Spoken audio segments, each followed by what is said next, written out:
Sometimes the world looks like you ain't ever seen it before. Stuck behind never-ending windows, all you need is a door. Searching for something to put a smile back on your face. Just remember, in unusual times, it can come from an unusual place. You need a partner for the ride, 'cause everybody needs a Clyde. So set your worries to the side. Just ask, say the word and I'll be there. Just ask, you know the greatest things in life all come in a pair. They say hindsight's 20/20, but that ain't far enough behind me. So if you want the sweetest honey, I think hindsight's 1990. There's no need to pretend I got a hand I can lend, 'cause when you really need a friend, just ask. Shit 90 shows taught me. Shit 90 Shows Taught Me was not filmed before a live studio audience. Are you ready to slay another day? So are we. Welcome back to Shit 90 Shows Taught Me. I'm Jess Sterling here with my co-host, Sara Fergenson. Sarah, how are you? Jess, I guess I'm just 5 by 5. Everyone is always 5 by 5 here on the podcast, except when, is it Wander or I guess Zillow, right? Like, Zillow, like the home app. I'm not happy it's still happening. Mm-hmm. I'm even more disappointed because poor Todd. I feel like every time he's on the podcast, he has to like adjust his face to not give anything away. And I was so excited. I was like, yes, season 3, episode 7, Revelations. The title is Revelations, which means that hopefully Zillow is outed and it's like the big drama. No, Bangel is outed, and that's big drama. That is big drama, kind of bigger drama than I anticipated it was going to be. Same. I mean, we should have known, I guess, but like, I agree with you. It felt like it was like very big. We'll get into it because it's not, I don't think it was like unjustified anger towards Buffy. But also I just feel like the minute that Xander gets mad, I'm just like, you have some nerve. Like I just, you gotta we need to get Sage and like Sage the hate out of you. I think we do. You know what it is, Sarah, though? Like when I get a good hating into someone, there's almost nothing that can be done. Yeah. And it's just like you are unable to like fake it till you make it, essentially. Oh, absolutely not. No, if I hate you, you will know. Instantly. Yeah, I know. Yeah. So I don't know how I feel about Revelations because I am happy that the Bangle stuff is out. And I can't remember, the other day we proposed the question of like what's going to come first, like the revelation of Angel and Buffy and Angel being back, or the Xander and Willow stuff. I forget what we ultimately said. I do not remember. Aside from the fact that I feel like we said it would come out in the same episode, but that obviously didn't happen.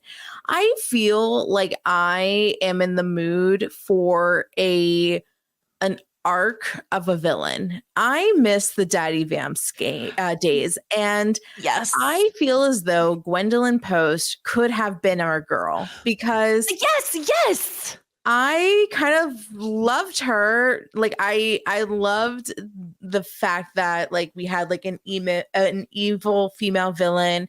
I love the fact that like she had like little digs for everybody, and I'm kind of bummed that they kind of just yada yada'd her death and that we no longer have this character who I thought was like pretty interesting. I think we could have stretched this out, even if it's not a season-long arc.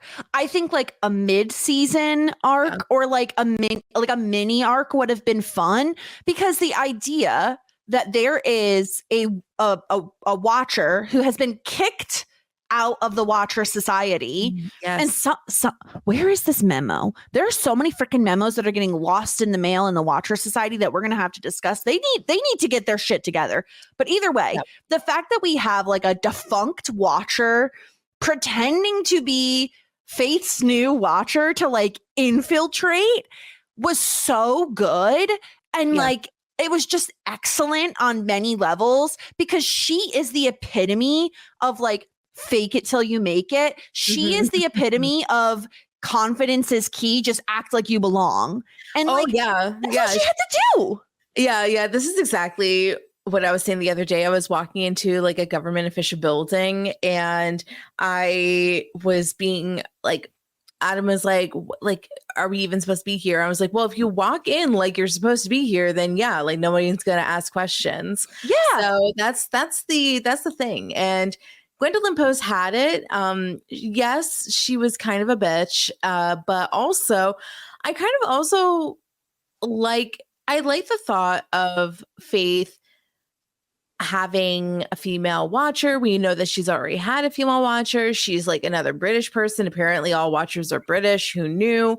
I just think that she was really interesting, and I'm kind of bummed that all Buffy had to do was throw a shard of glass at her arm. That is insane. Okay, here is the thing with that. All right, because Sarah, you challenged me to watch some of, and I can't remember, I think it was on this podcast we talked about it, but I apologize if it was Felicity. To watch a little bit of American Horror Story Coven.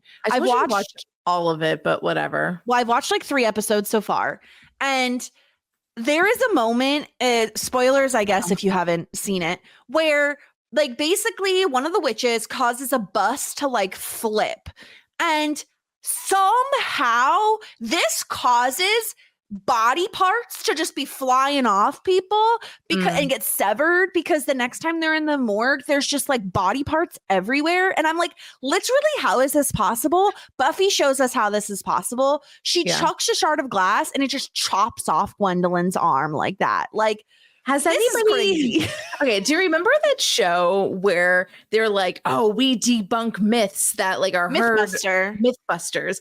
Do you think that there is a Mythbusters of like, can we chop off limbs via shard of glass? If there isn't, there needs to be. There needs to be. Buffy edition. Yeah, and I don't know how we will perform this test, but it's easy. There have to be like cadavers or like some sort of science thing. If I found out that my body was not used for science and instead Mythbusters, I would haunt until the day. You know, people would donate their body to Mythbusters, though. Like, there'd be people out there who'd want to do that. But why? It's not even for the greater good. It's just for busting myths. For entertainment.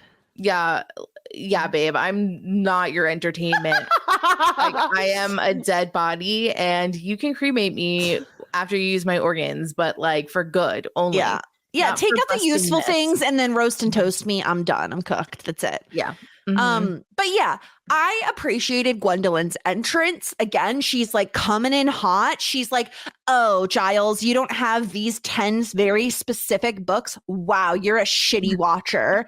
And she just like has this energy. And I love, this is so funny to me that Giles is like the only British character on the show. And this woman, Gwendolyn Post, comes in and she out-Britishes him.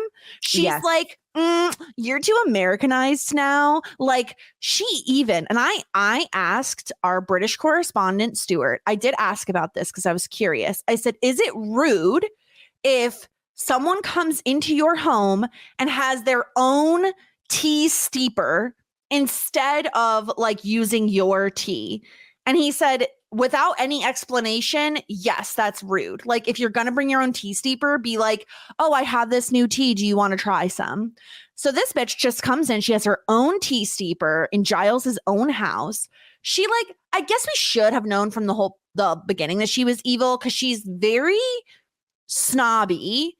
And I think this puts things into perspective for us, Sarah, because Giles is shown as like this like a little bit snobby, a little bit uppity librarian, but Gwendolyn comes in and makes him look like the most laid back American because she is so like uppity about everything and rules and regulations and everything. She is very stuffy. I just want to go back to the tea steeper for a second. I just feel like there is so much things in this world to be bothered by. If we're offended that somebody brings a kitchen utensil into your home and uses it's just a weird thing to do. And I think it's offensive to the Brits because they're very like specific about their tea. Like you're basically being like, your fucking tea is going to taste like garbage, like American garbage. So I brought my own. When you say tea steeper, do you mean like, okay, so I'm assuming that we use tea leaves and we're not doing like Lipton bags. Well, Giles had a bag and she whipped out one of those little metal contraptions where you put the leaves in it and it has like a strainer in it. She didn't use his leaves. She just used her own shit. Yes. Well, maybe she has allergies. I don't know. She's a for real bitch. We know. Maybe she assumed that he was going to have just like Lipton tea and not anything like actually worthy. Yes, because she says he's been too Americanized. Yeah. And this is interesting to me though, like how she even like, I just feel like if you're a watcher, you should be given some sort of like identification, some sort of badge. We need a badge. Yeah. But she's able to just walk in and be like, BT dubs, I'm Faith's new watcher. Okay.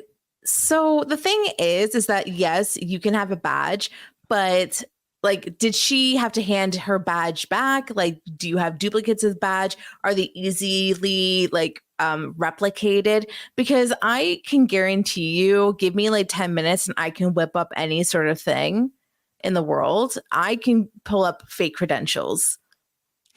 Sure. But at least something, because this could have been anybody who just, because I don't even know. I feel like if Giles knew her, like knew the name Gwendolyn Post, he would know that she was like kicked out of the Watchers. Yeah, but then again, like it could be a fake name. Like who knows? That's true. No, he did say he had talked to the council, right? And that, but either way, she sneaks her way in, and good job on her too, because the way she like gets Faith on her side, like she's very sneaky. And I agree with you that I would like to see Faith get a watcher because I feel like she needs that kind of mentor. And Giles obviously is already mentoring Buffy. Faith feels a little like aimless. Like I think she almost, and I do think the style of Gwendolyn's watching, if you will, would work for someone like Faith. Like that kind of like regimented, like kick-ass mentality. You know what I mean? I feel like Faith can appreciate that. And I specifically agree with you that like a woman watcher is what she should have. Let me give you a sports reference. Sometimes in football, back in the day, they gave people that were a little aimless or like needed regiment or like a little problematic, they gave them to the Patriots because they were like, Bill Belichick can handle this. Like, except Bill Belichick's a fucking asshole. They were like, we will snap this man into shape. Okay. And I'm just saying, like, that is like kind of the football equivalent. I love that you're like, we didn't need this metaphor, but I will make it to bring up my knowledge of football. I'm just saying that you're such a sports girly now. I'm the it girl. What can I say? No, I'm not. Yeah. So yeah, I think that she needs a little bit more regiment in her life. I mean, I really enjoyed watching Faith in this episode.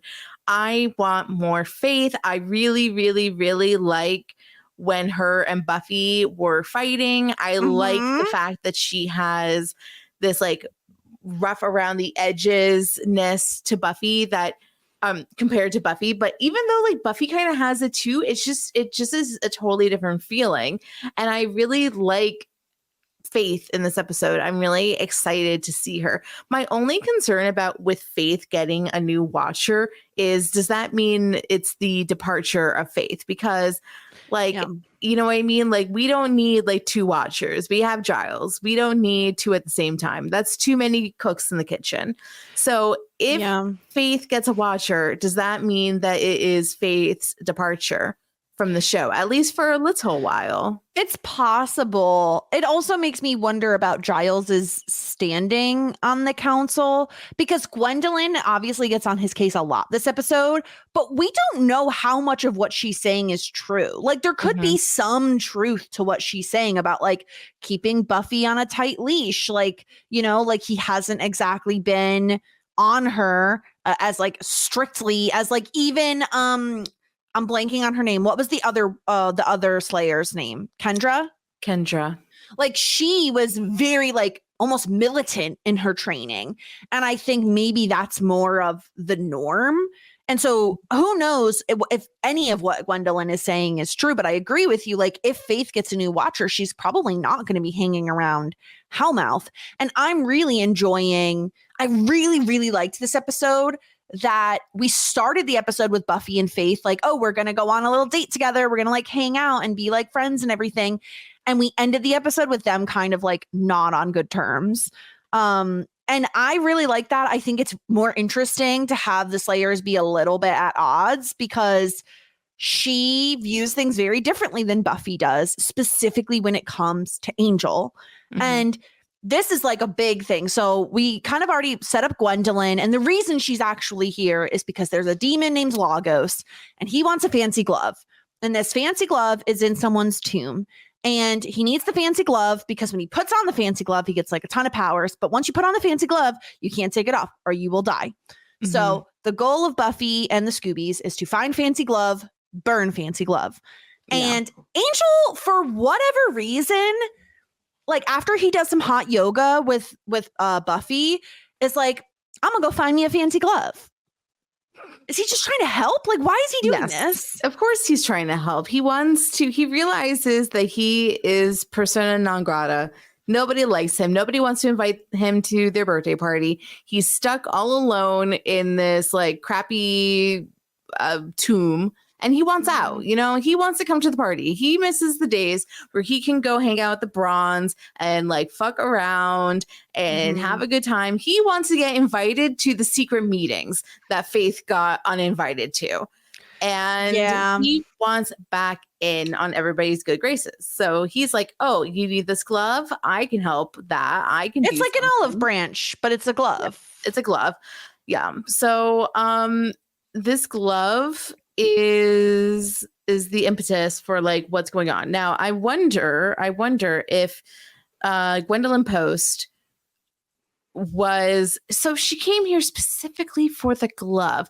How did she know the glove was in Hellmouth? In my headcanon, it's like, because she's been fucking with the dark arts, which is why she got kicked out of the Watchers. In my mind, she was fucking with the dark arts with like some baddies, and she has almost like criminals have like an underground sort of messaging system. I think she just has like an in with the baddies, and so they're giving her like, she's like, oh, did you hear about that glove? I heard it's in Hellmouth and someone's tomb. And so she's using the Scoobies and Giles to get information on where it is so that she can use it. I did think it was funny that she was like, everybody has loose lips in this town, and I'm going to take advantage of that.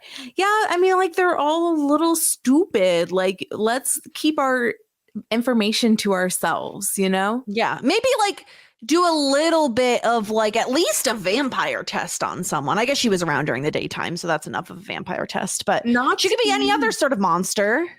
Not to mention Pretty Little Liars, but Pretty Little Liars famously said 2 can keep a secret if one of them is dead. Exactly. And Gwendolyn fully believes in this.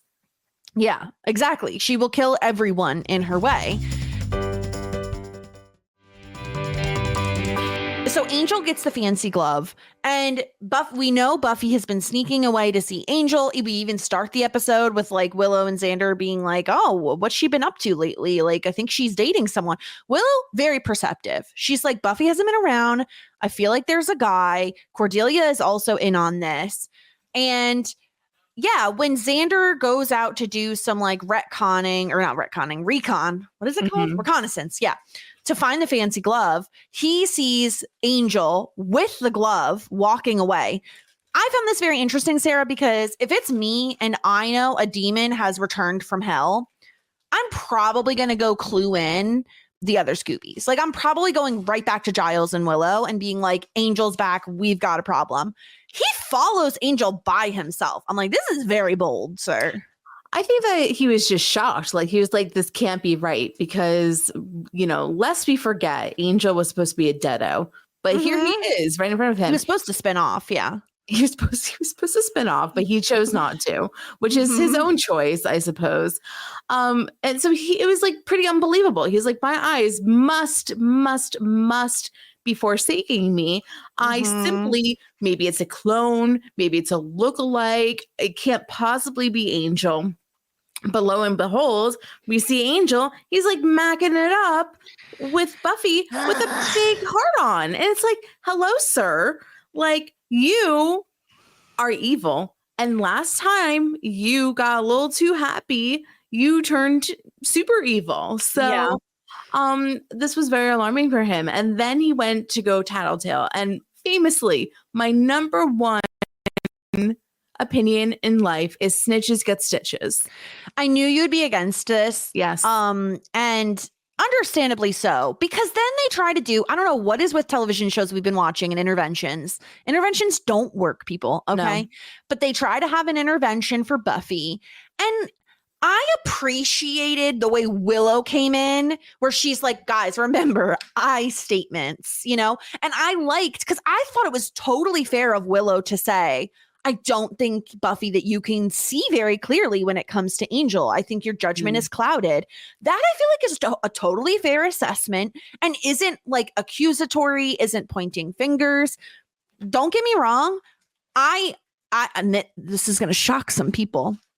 I understand where Xander is coming from, where like your boyfriend has risen from the dead and he murdered a shit ton of fucking people. Like, he murdered a bunch of people. He tried to kill a bunch of us. He tortured Giles for like hours and hours and hours for funsies. He killed Miss Calendar. Like, there's a whole laundry list of reasons why it is terrifying that Angel is back and Buffy is making out with him.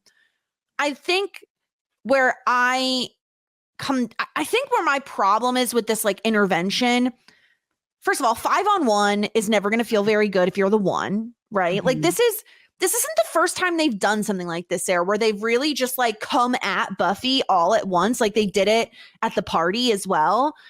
I just feel like maybe Giles has an individual conversation with her, or like ask her what's going on. Don't just jump in with like, your shitty boyfriend's back from the dead and what are you doing making out with him? Like, I think you're immediately putting her on the defense when you approach it in that way. Yeah, the delivery wasn't great. And I didn't really like this interaction at all. I was feeling very defensive for Buffy, of Buffy, because of how everybody was just attacking her and not really hearing her out. And I just felt like it was very harsh. And I think that it would have been delivered a lot better if it was just Willow and Giles. And I think that I like understand that everybody is concerned, because I mean, he is a killer. He was a killer. She did keep it a secret. And I think like what Giles said is like probably correct. Like, it's one thing to like have this knowledge that he is back, but it's another to hide it, because when you're hiding it, there is guilt associated with it. You know, you're doing something wrong. And that is like essentially, it's almost worse that she kept it a secret and was lying about it for weeks. More so the fact that she is like, you know, harboring a fugitive, essentially. I don't know, a criminal. I don't know. I just like didn't like how everybody was treating Buffy, but I am feeling as though like there was probably very little that Buffy can do for me not to be protective over her. Yeah. I understand where they're coming from in terms of like what Angel has done. Like, he's not just killed one person. Like, he went on a murderous rampage. Angel did not, though. Angelus did. Listen, I'm on your side with that, and you know that. But like from their perspective, like who's to say? And they don't know. Oh, this is Angel or versus Angelus. Like they don't know any of this because they haven't asked Buffy. And I think where I come down is I think what's Xander bringing up Miss Calendar is a bit much. Like I think that wasn't Buffy's fault. Like I think that's a bit too much.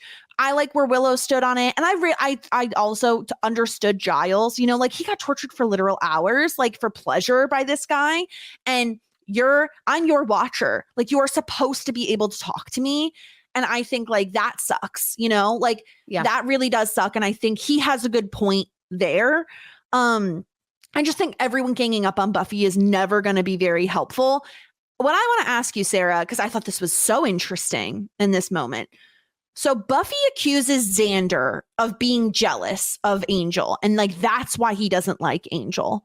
And I would like to know where you stand on this. Like at this point in time with Xander dating Cordelia, seemingly having feelings for Willow, where does he stand on the reason he dislikes Angel? Is there jealousy in there?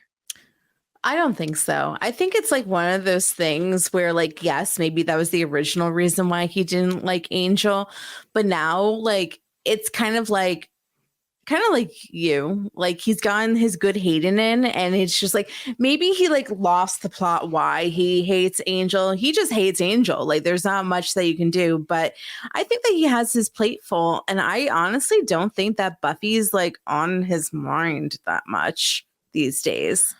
Yeah. I kind of agree with you. I think it started out as jealousy, and then I think it was almost like a self-fulfilling prophecy where he was like, this guy sucks. And the reason he didn't like him is because he was with Buffy. But then Angel turned into Angelus and did all this shitty stuff. And he's like, see, I told you he sucks. When it's like, no, but when you didn't like him, there wasn't a reason not to like him.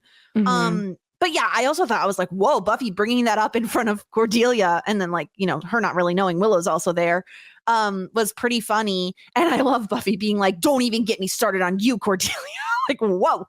I am not shocked because I feel like the ship has sailed on this particular plot point. But the fact that because we're having a group conversation about Angel and the Xander lie of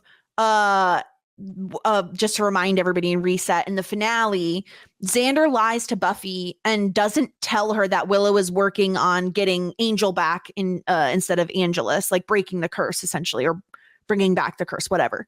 And he says like, oh, she told you to go get him and go kill him. That has still not come back up. And I guess I thought this episode's called Revelations. Like I kind of thought maybe this is where it would come up because they're talking about Angel. They're in a group, like, but I think the ship has sailed. I don't think it's ever going to come back.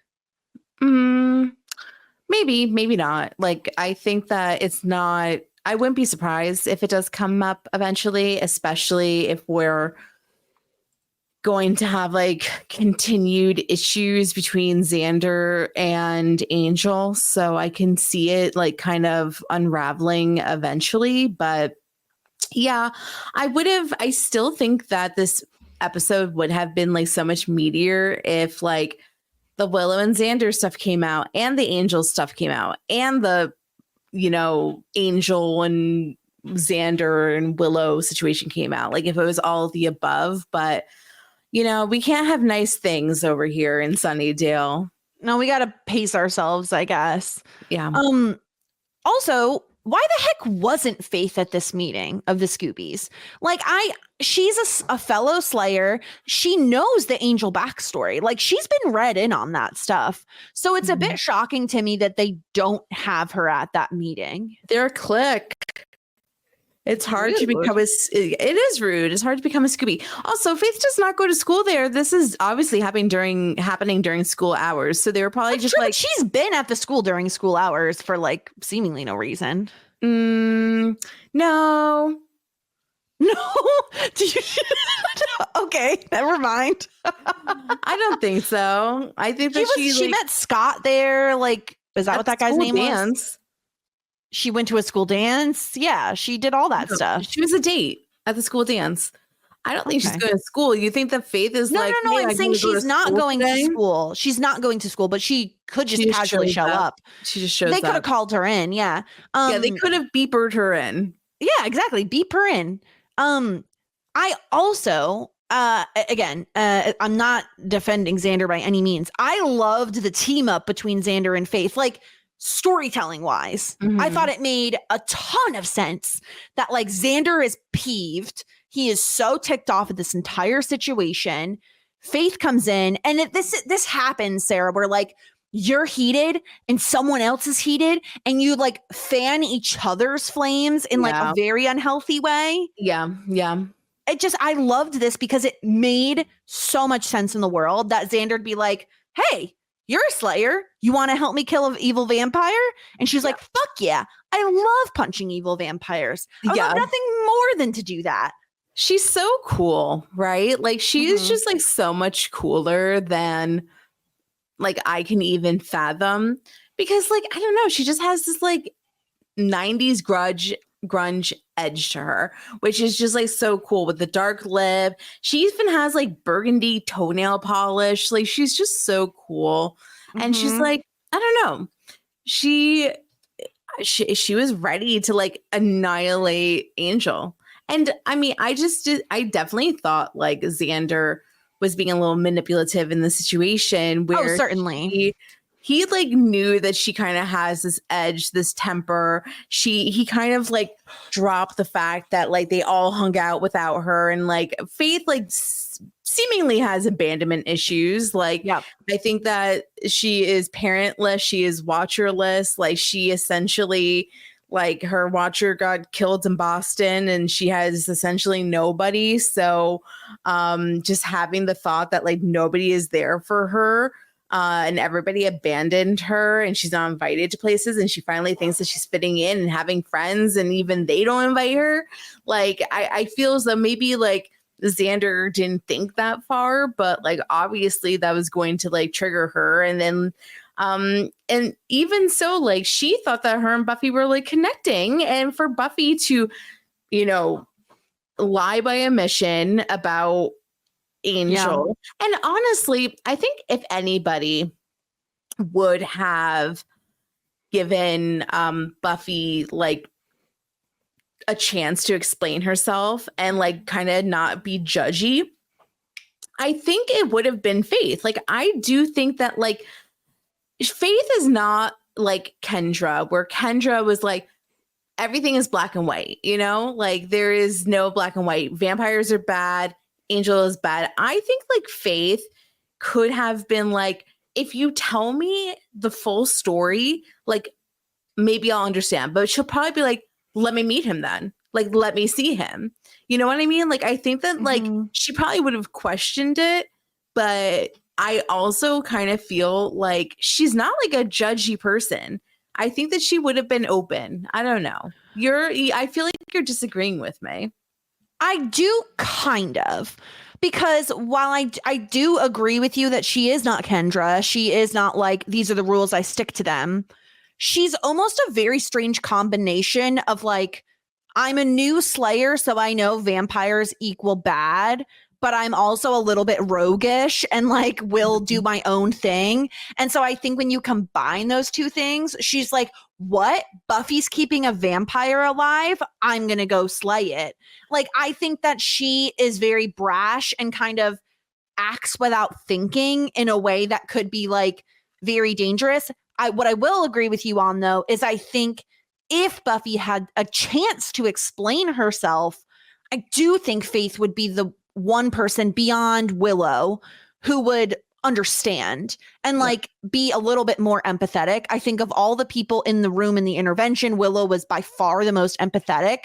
And we a little bit because she's Willow and she's a kind person and Buffy is her friend. But I also think a large portion of it is the guilt that she feels for the secret she is keeping. So how is she going to condemn Buffy? Which is one of the reasons Xander got under my skin, not because he wasn't making fair points, which he was, but because he's being so hypocritical the entire time. It is like killing me when Willow at least has some shame and guilt about the entire thing. you know? Yeah, let's talk about this, because this affair keep on keeping on. Like, they almost got caught by Giles, but not quite.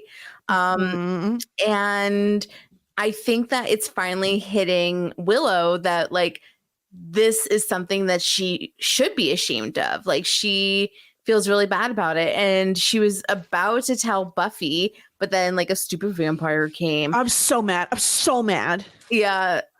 So I feel as though, like, she almost got there. She almost had the opportunity, and she did, like, the very, like, guilty over talking thing where she's just, like, verbal diarrhea-ing and trying to, like, explain and over explain and all this stuff. So it's quite obvious that she's hiding something. And I feel as though she's going to be the one that breaks soon. She has to be, right? She has to be the one that breaks. Either that or, like, Xander slips up somehow. I don't know. But it's like, yeah, I really wanted Giles to see them, just because I felt like there's no way he could keep a secret. You know what I mean? Yeah. So it was just one of those things where I was like, ugh, it's killing me that, like, this is still going on and no one knows about it, especially because, again, like, Oz and Cordelia are in the room. Like, it's just so, and it feels so obvious. And I like, at the very least, worth pointing out, Cordelia is like, why are you guys being so hyper? Like, why are you being so weird? Yeah. At least Cordelia is picking up on that. Oz seemingly isn't, at least what we've seen of him, he isn't. But at least there's that. And I'm just, like, so hopeful they will be found out. All I want is for them to be found out in a way that is, like, horribly embarrassing, because I'm just like, I'm mad at them. I'm just mad at them. I just think what they're doing is wrong. Like, it's obviously, it's like, it's, you know, very obviously a wrong thing to do. If you have feelings for someone, totally understandable, but, like, break things off with your current partners. Like, it's bad, and it's just, like, it's shitty and it sucks. And I love that at least Willow is feeling guilty about it and, like, not really knowing what to do with it. And, like, I think if Buffy didn't have so much else going on between the Demon Lagos and New Gwendolyn Post and Angel and everything like that, maybe she would see how weird Willow is being. But I think she's a little clouded by, like, everything else going on.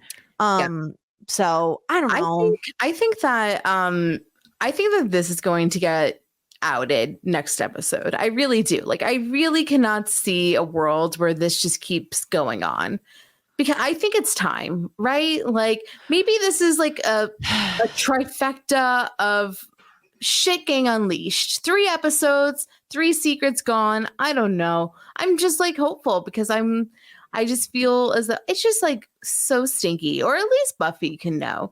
What do you think Buffy's advice will be when Willow opens up to her?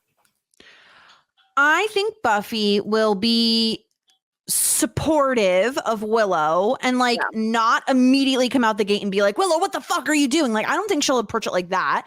I do think she will have some, like, sympathy for Willow. But I do think she will, like, do a little bit of shaming and be like, you have to do something about this. I'm hoping it's Buffy who will talk sense into Willow. I think it would be interesting if it's not, though. Like, what if Faith is the one that finds out somehow? Oh, because she's the one who's, like, disconnected from the group. You know what I mean? Like, I think it would be more interesting if someone like Faith found out, because it's like, she holds a lot of power for someone who is, like, new to the group, you know? Yeah. I also wonder how, like, Faith is going to, like, come back and, like, assimilate back into the group, especially because she's on the outs with Buffy. And it feels as though, like, nobody is really including her in anything, which is, like, hurtful for her. So and do you think that she realizes, like, the manipulation from Xander? I guess maybe not. Maybe she didn't see it that way. Yeah, I don't think she'll see it that way. I just think that, like, oh, this was my buddy and we were going to fight crime together. Like, we are, like, the people that are here to, I don't know, like, get rid of this, you know, stinking vampire. I don't think so. I think that's going to be interesting, though. And, like, we definitely got one of those very typical endings to an episode of Buffy where it's just like kind of feels like unresolved. Like we leave the episode feeling a little unsettled because it doesn't wrap up in that typical 90s sitcom bow where it's just like, we're all good now. We're best friends. We love each other. Like it just, sometimes the show like leaves you feeling a little like, ooh, what's going to happen? And I think that if Faith does not feel included, then she's only going to be more and more like vigilante. Yes. She's acting on her own accord. Yeah.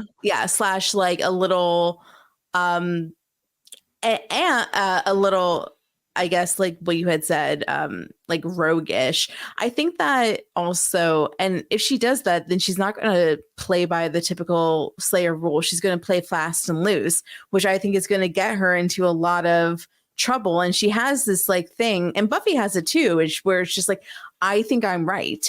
Like yes, I will do what I think is right, and it doesn't matter what anyone else says. And I think like that just comes from being like a 16-year-old, and you think that you're on top of the world, and you think that you're invincible, and being on her own too. I think, yeah, exactly, and also just like being the Slayer. Like, you know, she is stronger than the typical person. She is like has abilities that a typical 16-year-old doesn't do, and she has not been in a ton of situations like Buffy was when she died with Daddy Vamps, where she is on the verge of death. Like death is kind of like a concept for her at this point. It's just a little abstract. So I think that she is definitely very likely to just like fuck around and find out. I agree. And I think, I don't know, like having that big fight at the end was so interesting because Angel is trying to burn the glove. Gwendolyn comes in and tricks him. She is then Faith and Xander see Giles knocked out. Just assume Angel did it, even though like logically Xander should know better. Like why would there be no bite marks? So this is the thing. Like it makes no sense because at first Giles was like, when Xander saw Giles and Faith was like, oh, it's obviously Buffy's boyfriend. He was like, no, like I don't think that's really his style. And then when Buffy comes, he's like, it's obviously your boyfriend. It's just like, yeah, you just said it wasn't. Like you just said. Yeah. And Faith has a head start, like a 10-minute head start on you. And he was being such a fucking jerk in that scene. That's the thing. That's exactly right. Because again, I think if Xander is looking at it logically, if it's Willow in that room, it's a totally different story because she is saying, wait a minute, there aren't bite marks. This doesn't seem like Angel's work. Like this doesn't make a ton of sense. And like she'd be logicking it out. No, instead you have two people in Xander and Faith who are act first, think later sort of people. And it's just they're egging each other on. They're like, again, fanning each other's flames. And then when Buffy gets there, he is so just like holier than thou of like, look what your boyfriend did. And Faith has a 10-minute head start, which by the way, if Faith had such a 10-minute head start, how the fuck did Buffy make up that time? Did Faith get fucking lost or something? Maybe she got lost in the woods. Because I was like, holy shit. Yeah. Faith hasn't been a resident of Sunnydale for a long time. She took a left instead of a right. A classic mistake. Oopsies. We can say because she's new. We can say that. Buffy probably knows the shortcuts. Exactly. Buffy knows all the shortcuts. So yeah, so then in this fight, so Gwendolyn's already there. She tricks Angel, knocks him out, whatever. Then we have like Xander and Willow both get knocked out in this fight. And then we get a showdown between Faith and Buffy, which was really fun. Like cool. We are not much for the kicky, punchy. I like the kicky, punchy when it has stakes like these, when it's like, these are friends. These are co-slayers.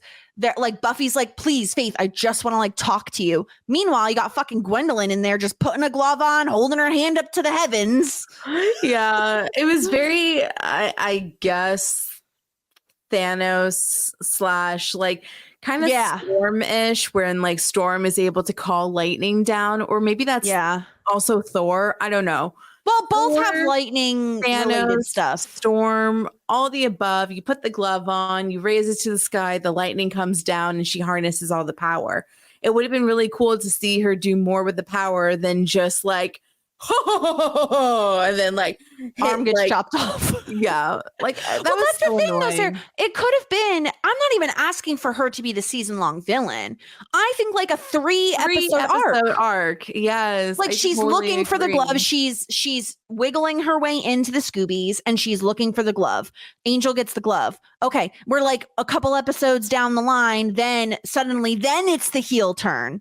Then it's the heel turn when it comes to the glove, even. Yeah. And maybe we flash back to maybe we don't see the scene between Gwendolyn and Giles, and all of a sudden Gwendolyn is there with Angel.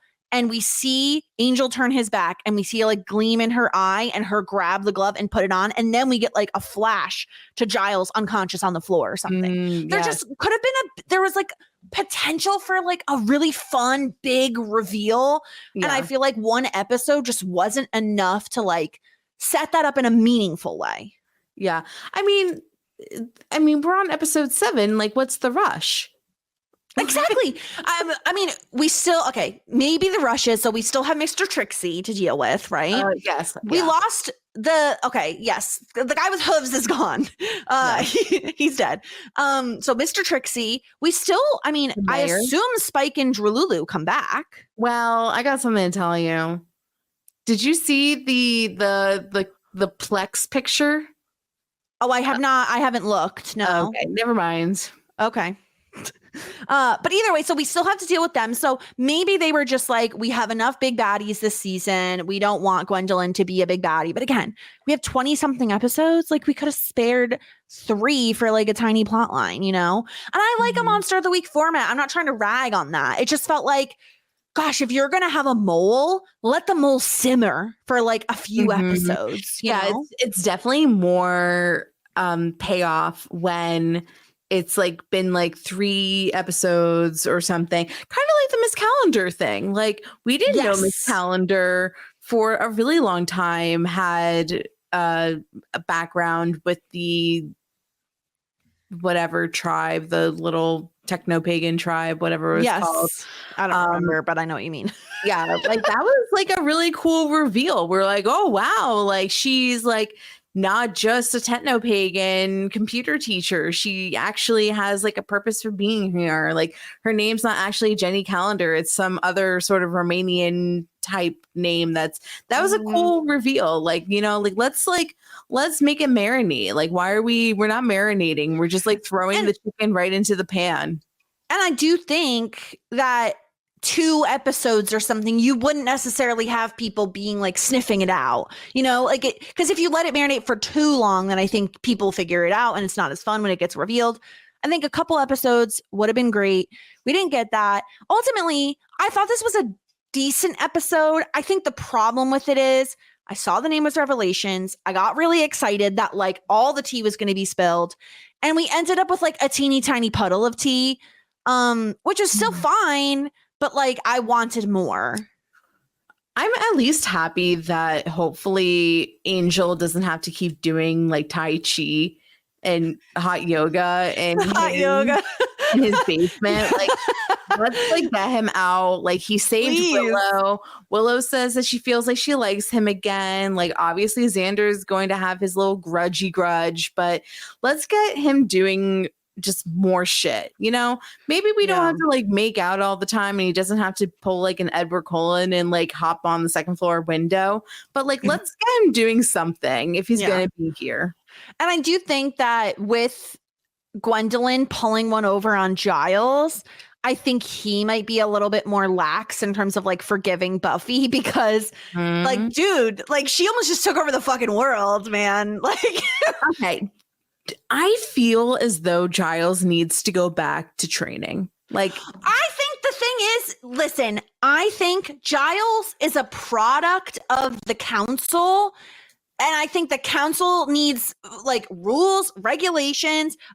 Obviously, we need the union. Like they're doing a shitty job. So obviously, Giles is. I feel like Giles is left to his own devices too often. I feel like Giles needs to go to some further learning classes because I think that we just need a refresher. To continuing be honest. ed. Yeah. Yeah. Like I'm not shaming Giles. Like I think that he does like a good job in general. But we're getting a little loosey-goosey. He needs to do some of those, what do they call them? Those like online courses that you have to do for like continuing ed. Giles has to go to the University of Phoenix. Imagine if they put Giles in front of a computer and had him just watch those videos and then have to do the quizzes at the end when everyone knows you just immediately don't pay attention to anything in the video and then just guess at the end because it lets you take it a million times. Maybe he needs like jumpstart second grade. Like maybe he just needs like jumpstart phonics, watch your grade, and it's just like maybe he needs like a game. He needs hooked on walkers. Yeah, except hooked Watchers. Not walkers. Yeah, watchers. Hooked on watchers. Don't bring the zombie shit into my home. I didn't mean to. What was the other like math game we used to play on the computer? Oh, I can't remember the name of it. It's fine. I agree. I think it's not Giles' fault that the council sucks and doesn't give him good training. But anyway, that's Revelations. Did I miss anything, Sarah? Anything else you wanted to talk about in this episode? No. I mean, like Cordelia had a couple of funny zingers. I think I'm just on to the next, I guess. I'm still waiting for like this like captivating best season ever content to come out, but I am enjoying Faith. I really am grateful that we got more from Faith this episode, and she was less of a background character and more of like part of the ensemble cast. Like that's even though they left her out. Yeah. Even though they left her out, that's really exciting to me to see.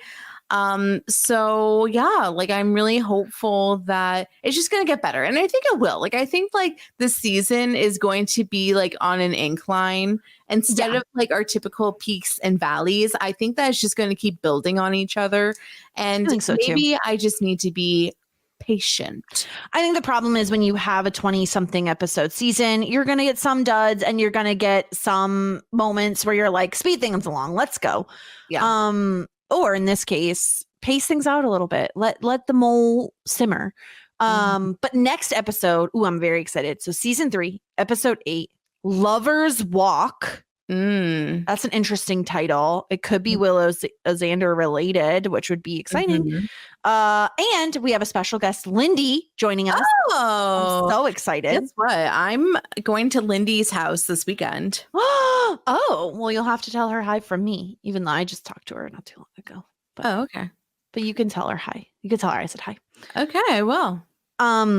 We did get some feedback. So we got feedback from Justin. I will say Justin's email went to spam last week. So a lot of this is about last week's episode, but I still felt like a lot of it was relevant. So sorry, Justin, that we didn't read it last week, but freaking spam. So a lot of this is in regard to Zillow, which is what the subject of the email is. So that must be what it's called. Oh, okay. And probably why it went to spam, because like, Google, it probably thought. Yeah, it's like, Google was like, these bitches can't buy a house. They're poor.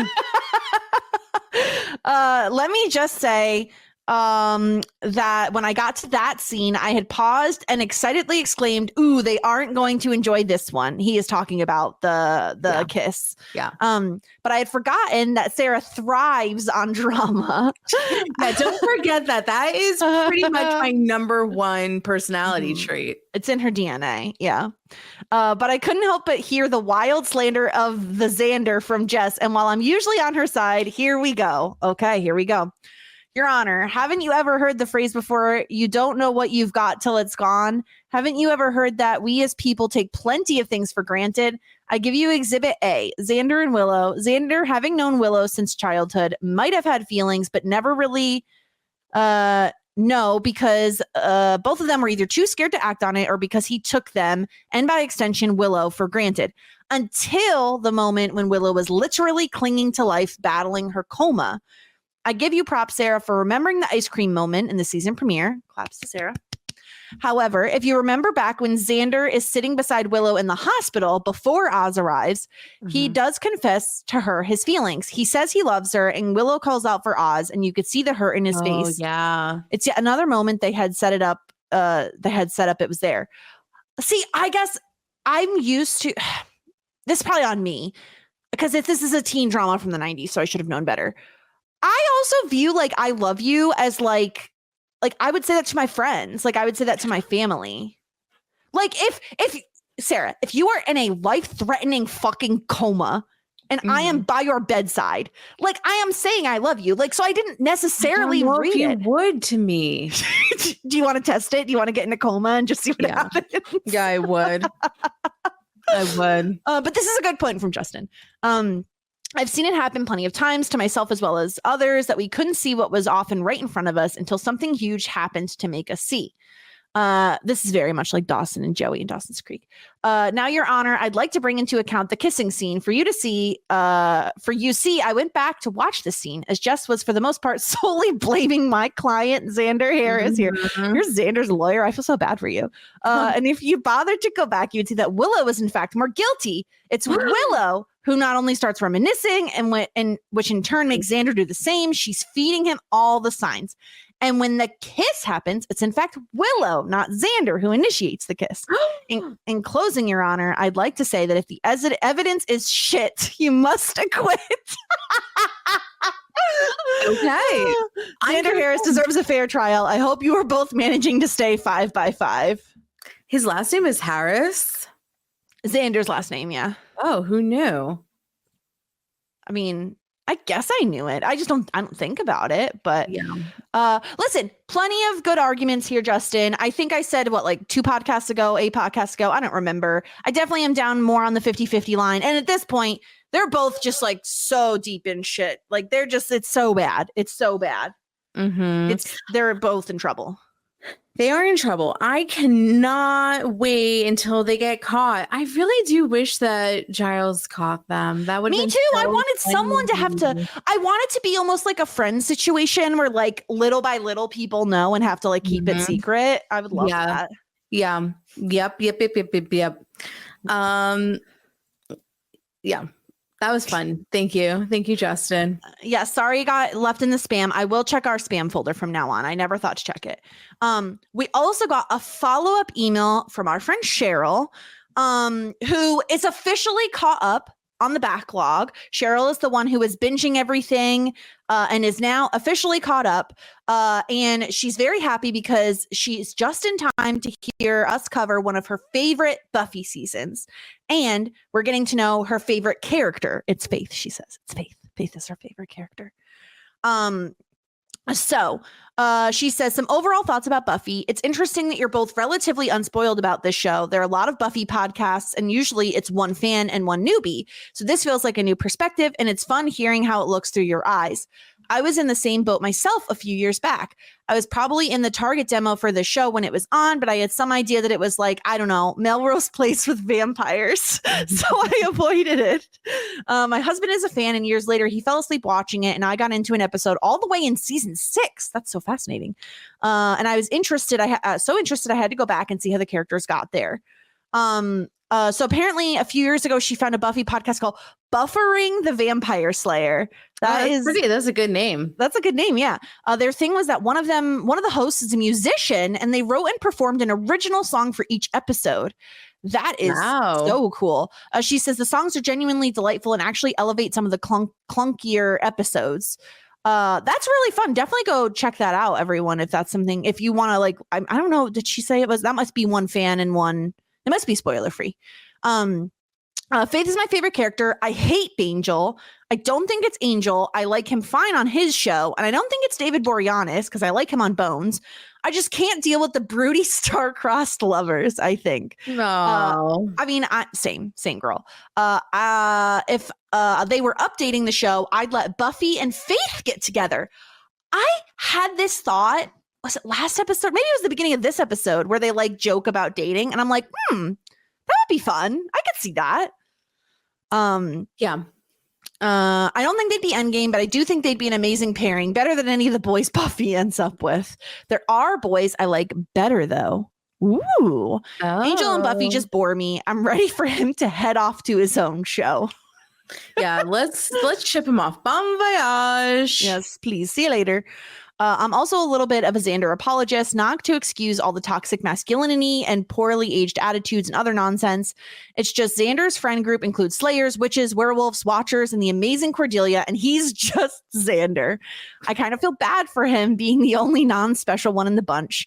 I felt like that, and it's a little sad. And I think there's something to be said for the fact that Xander, without powers or talents or much of anything going for him, sorry, Charlie, just making my point for me. I lost my place. Routinely shows up to help fight monsters anyway. Even by where you are right now, he does this and is way likelier to die or be permanently injured than anyone else. It just can't be about Buffy, Cordelia, Willow. There have to be girls in town that he can drool over and treat inappropriately who aren't monster magnets. Not that he should. The fact that he sticks it out tells me there's a core of something good there somewhere, even if it's often buried under a load of inexcusable behavior. And finally, you're not really going to get a ton of Xander's backstory, but trust me when I say that what you will eventually get suggests he could have turned out a lot worse. I think he's trying and should get a little credit for that, especially in the high school era. He's still a kid at this point, after all. It doesn't bother me to hear people call him on his shit because there's a lot of it and he deserves it. So does the creator, from what I've read. The actor, no defense of Xander I give should be construed as covering either of them. I just think there's more to the character than the shitty stuff. Oh, and apparently Cheryl has another favorite character coming up, but we haven't met them yet. Ooh. So that's exciting to look forward to. I kind of feel like he comes from an abusive household, kind of like maybe his father. I viewed it as he was almost like the vibe he gives off is like either youngest child or like middle child who's just forgotten about and like doesn't get attention, because it feels like he's always trying to get attention from everyone. Yeah, maybe.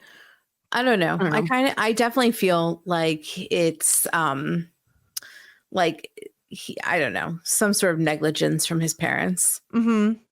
Also, Cheryl's the one we asked to give us recommendations for podcasts because she listens to so many and she wanted to listen to a lot of female voices, if people don't remember from the last time we read her feedback. So she said this, you're definitely not shrill. I'm so tired of that word, and quote unquote vocal fry. Thank you. I know these are things that exist, but I feel like they mostly get used to tell women to shut up or at least tone it down. For the love of everything, don't do either of those things. You two are funny, entertaining, have great insights, and are a pleasure to listen to. And podcasts are voluntary. So anyone who doesn't like it knows how to turn it off. Thank Cheryl, you. You're the best. Yeah, that's very good advice. Incredible. And then so the podcast recommendations in the realm of TV, movie, rewatch shows, I like Again with This, which has done 90210, Melrose Place, and they're doing Dawson's Creek right now. That's so fun. Oh, cool. Mother May I Sleep With podcast reviews Lifetime movies and sometimes Law and Order SVU episodes and other things in that same vein. Speaking of SVU, That's Messed Up and SVU Pod, especially Heinous, are both Law and Order SVU shows with female comedians as hosts. For news and current events, she likes Pantsuit Politics. Sorry. Blech. Pantsuit Politics. Their thing used to be one host from the left side and one from the right, but the right has gotten so bonkers that they're now kind of both on different sides of the left. Boom Lawyered covers legal news, the Supreme Court, and reproductive justice topics. Feminist buzzkills is what it sounds like. There's also Shit She Read, which is a book podcast. Oh, Shit She Read covers mostly middle grade young adult books that you'll probably remember from being a kid. Oh, that's cool. That's really fun. I like audio dramas, particularly horror. I listen to No Sleep and Creepy, neither of which are women-led, but some have had great women voice actors and writers. And then some miscellaneous ones, You're Wrong About, which is topics vary, but the premise was basically like, remember this news story that was everywhere decades ago? Here's what you didn't know / why you're remembering wrong. Ooh, that sounds interesting. American Hysteria, various urban legends, Scam Goddess. God, there's so much, because I'm going to check like some of these out. These sound good.